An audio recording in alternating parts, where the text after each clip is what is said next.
Hey guys, it's an election season. St. George City elections are the most important thing. We want you to go to votestg.com and find out who's running and what they stand for. See us all over Southern Utah in our voter information booth. We'll be at Digby's Market, Red Rock Bicycles, and the park. We'll see you out there.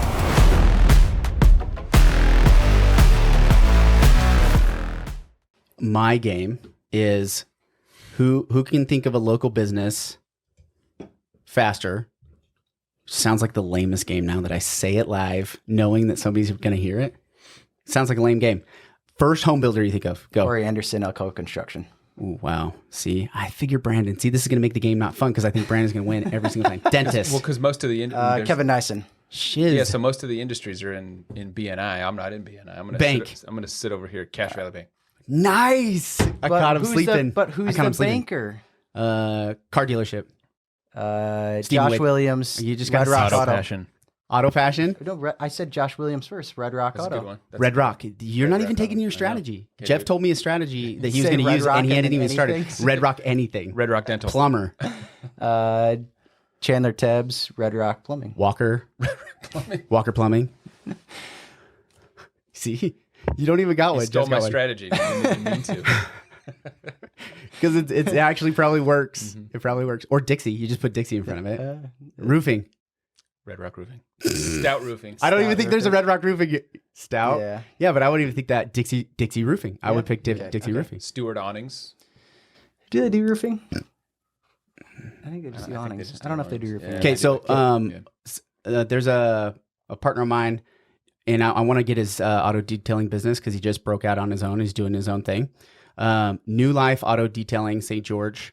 Look him up, 515-556-6041. Shout out to Rin, good friend of mine.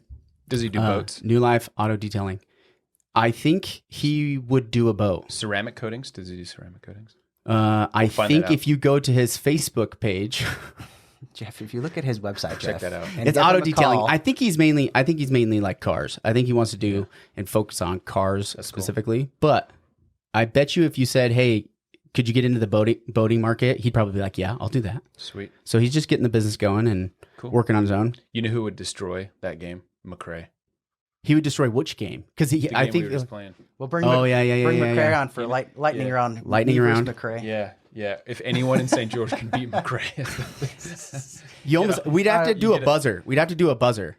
Yeah, because Family Feud style. Family Feud. Let's do it for like a $1,000 gift card. We do Family Feud for businesses in St. George. That's good for one episode. Nobody else would ever watch ever again. So anyway, we wanted to say thank you to a lot of the partners that we have. If you're watching the show, this isn't necessarily a podcast to sell anything. We want to give as much value as we can, but because we're in real estate, we have a lot of partnerships with people that are really good at what they do, that are local businesses, which is, I think, what we want to shop for as often as we can, if we can help it. So local businesses, they make the city go round, as they say. Mm-hmm. So big shout out to that. Let's talk about real estate. What's this 2023 mid-year letter, the long game? Should we talk real estate first, or you want to talk this first? Talk real estate first, and okay, Mallory. one table on that webpage I was going to talk about. Do you want to pull up or Blake? Yeah, pull up what exactly? The 435 wealth435.com, and then the housing market. That right there. Yeah. Just as long as we can put it up, and then this might be a good they can watch it. Transition into some, maybe some of the pages are backwards. So start with the last one first. That was archives, and then you can go backwards. So this is the graphic you'll find on our website. We also put it on social media. We put it in our newsletter. I feel like I have to put everything everywhere a bazillion times, and it's very stressful. However, this is what we run every single month. So we're halfway through the year, and this is with 6 months of data in the books. We haven't been following along now. If you haven't been following along now, now's a good time to look at the details. 3 most important things. We have supply has gone down, demand has gone down, and the absorption rate is still on a flaming 185% year-to-date change. So we've almost doubled how quickly homes are absorbing into the market. Can you talk about what that means for like 30 seconds? What is absorption rate? So absorption rate is if everybody stopped putting their house on the market, how long would demand take to buy every single one of them at the current rate. Okay. So in June so of we have 22, it would have taken. So there's hold on, let me double check. Absorption rate and then housing that by months. So there's the inventory by month number, but then there's also how many the actual number. There's an actual rate applied to that because it's a rolling time frame of absorption, and then it's a snapshot at any given time. So you're always 3.68 in June. That's months. So that's months of inventory. Not homes, obviously. Not homes, right? So some homes are moving at 28 homes a month, right? Some price points. So then if you scroll down one page, just go to the next page.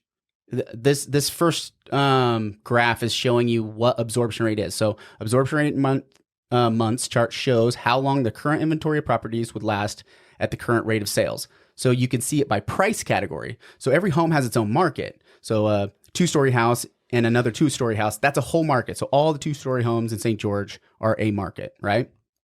Most people start with price.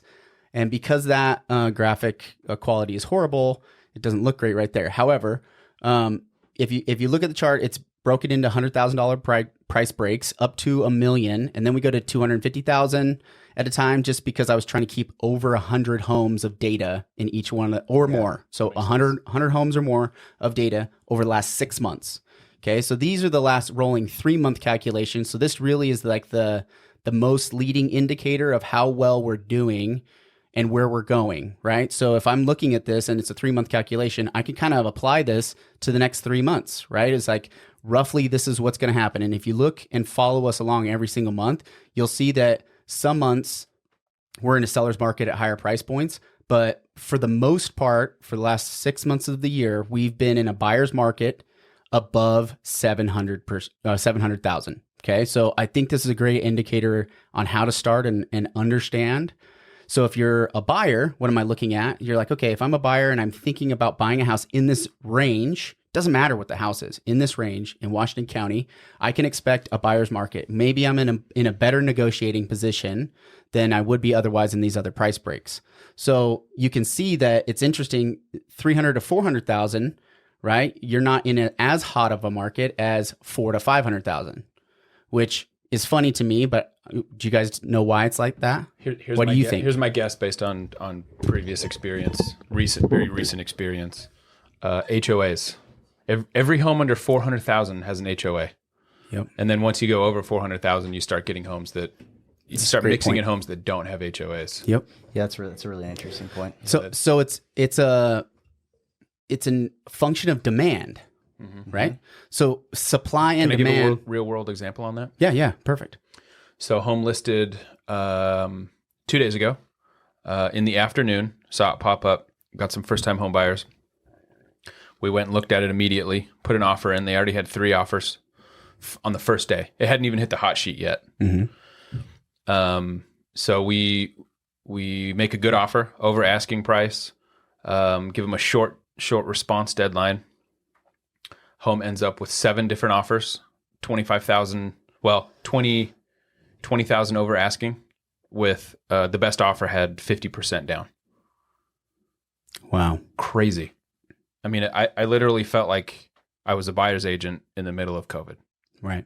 And that's kind of what it shows. I mean, if you look at, so what was that price point again? It was listed at 360,000, right in the middle. 360. So right on the cusp, with that, right? And it's probably, that's for sure it, right? But 350 to 400, and then under 350, it goes to, there's basically no inventory at all, and so there's not really any demand either. Nobody can afford it, right? So if you do a search on the MLS for active properties under 400,000 that do not have an HOA, there were 4. 2 days ago, there were 4. One of them was a home listed at 400,000, right in the middle of kind of an RV trailer park area. Mm-hmm. 2 of them were manufactured homes, and the other one was the one that we put an offer on. Yeah.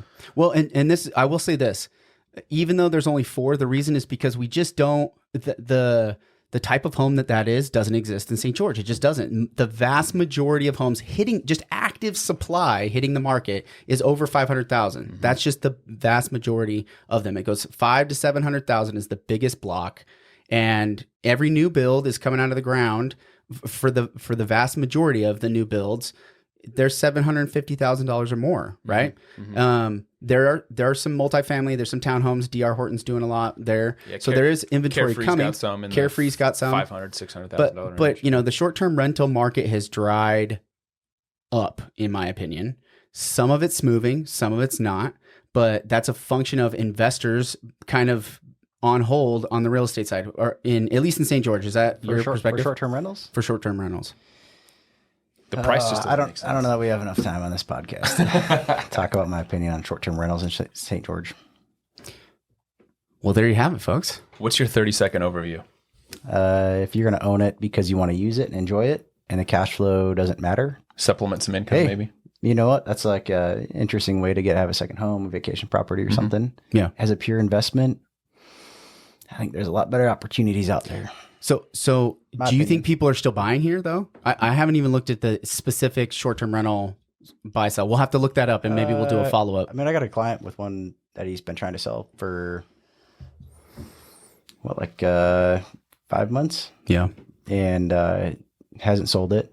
And that's a good transition. To get it moved, he would have to do a price reduction that, like, all of a sudden your asset's not worth anywhere near what you think it is. So Blake, zoom back out, and we definitely have a better version of this on the website. PNG version. PNG higher quality, because I emailed it to him, and then I didn't do the nicest quality, of course. This is the dial-up. So what history shows, so table 2, if you go on there, it's actually 2017 through 2019. So I wanted to take a 3-year look at what history shows us with supply and demand. This is new listings and sold listings over that time frame, and you can see the peaks and valleys. What month do you think the bottom green dots are? Gosh, probably the middle of winter. December, both of them. Yeah. Oh yeah. Mm-hmm. Yeah. Right. So, and this is the history of 90% of markets in a balanced market is doing this, right? People want to list and sell their home in the spring, and they want to be where they're at by Christmas, and nobody wants to sell. People want to buy during Christmas. So motivated buyers are definitely in the market. Yeah. If you want to buy and you've got, a little bit of wiggle room, buying in the middle of winter is probably the best time to buy.